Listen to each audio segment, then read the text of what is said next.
لیکن ہوا کیا؟ آر ایس ایس 1925 میں قائم ہوئی ہے اسی کے رد عمل میں.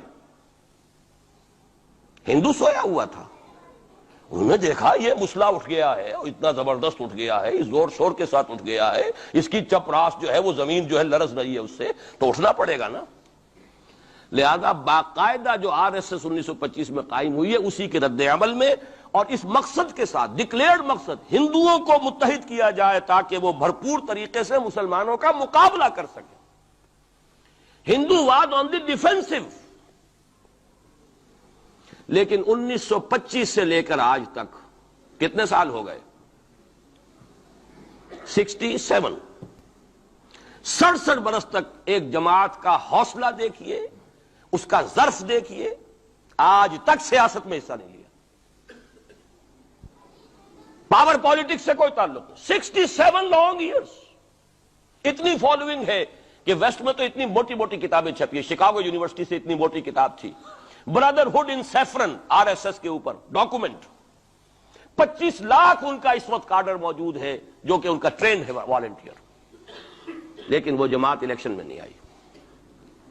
کچھ اپنے اثر تحت کچھ اور لوگوں کو لڑو. اور آپ نے نام بھی نہیں سنا ہوگا، اس کے 3 امیر یا گرو جو ہیں گزر چکے ہیں، تیسرا ہے اس وقت. پہلا ڈاکٹر بالی رام ہیجواڑ، کسی نے نام سنا آج تک؟ کوئی پرسنل پبلسٹی کی کوشش کی اس نے؟ کام کیا. دوسرا مہادیو گولوالکر گرو جی، کسی نے نام بھی نہیں سنا ہوگا. اس وقت کون ہیں؟ بالا صاحب دیورس. یہ 3 ان کی عمارتیں کہہ لیں یا جو بھی کہہ لیں، خلافتیں ہیں جو آئی ہیں، اور ایسا منظم نظام ہے، لیکن کہیں سیاست میں حصہ نہیں. ہمارا فنڈامنٹلسٹ سیاست کے میدان میں آ کے زیرو ہو چکا. پہلے تو علامہ مشرقی اٹھے تھے، وہ تو ویسے ہی ایک جوش کے اندر آ کر ایک خاص جذباتی کیفیت میں اپنی موومنٹ کو کال آف کر کے بیٹھ گئے. 10 لاکھ آدمی، غالباً 10 لاکھ کی فگر تھی، 10 لاکھ یا 1 لاکھ جتنے بھی تھے، میں فگر کے بارے میں نہیں کہہ سکتا، دلی میں جمع نہیں ہوں گے تو میں پارٹی کو ڈسبینڈ کر دوں گا. وہ چند افراد کی کمی رہ گئی تھی اس فگر سے، تو اسی غصے میں آ کر پارٹی ڈسبینڈ، ختم. اب وہ خاکسار ہمارے ہاں تو رہ گئے، کبھی کسی خاص سیریمنی کے موقع پر کچھ سلامی دینے کے لیے چپراس کرتے ہوئے آ جاتے ہیں بیچارے. وہ ان کے تو کوئی نام و نشان بس اس معنی میں ہے کہیں. اللہ اللہ خیر کرتا. اصل فنڈامنٹلسٹ آرگنائزیشن جماعت اسلامی ابری، لیکن اس نے پاکستان میں آتی پاور پالیٹکس کے اس میں اندر اپنے آپ کو دفن کر کے زیرو کر دی. وہاں یہ معاملہ چل رہا ہے. یہ ہے اصل میں جو فرق آپ کو سمجھنا چاہیے. یہ 1925، یہ جو دوسری جماعتیں ہیں، وی ایچ پی ہے، وشوا ہندو پریشد، یہ اس کی ایک ذیلی تنظیم ہے، جیسے جماعت اسلامی کی ذیلی تنظیمیں ہیں اسی طرح کی ذیلی تنظیم ہے. آر ایس ایس خود کبھی نہیں آئی پالیٹکس میں، اور 2 مرتبہ تاریخ میں اس کو بین کیا جا چکا ہے ہندوستان میں. چونکہ آر ایس ایس کا آدمی تھا جس نے گاندھی کو ایسیسینیٹ کیا تھا 1948 میں. دی پارٹی واز بینڈ.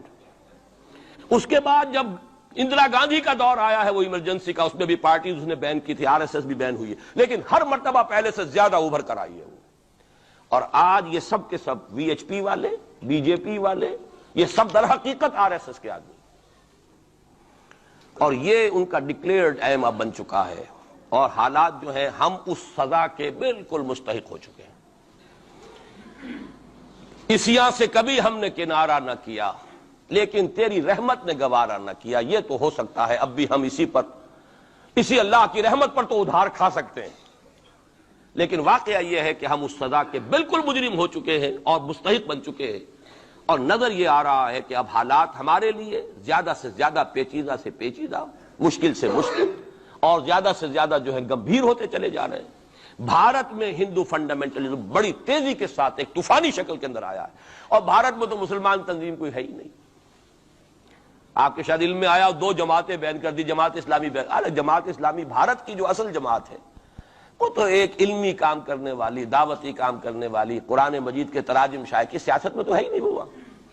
لیکن یہ کہ اس کا اور سوال ہی پیدا نہیں ہوتا ٹیررزم کا یا کسی درجے میں بھی کوئی اس طرح کی ایکٹیویٹی جماعت اسلامی. لیکن وہ ہے نا کہ وہ ترازو کا ایک پلڑا اگر ادھر 3 کو بین کیا تو ادھر بھی 2 تو ہو کم سے کم، وہ جماعت اسلامی بھی بین ہو گئی.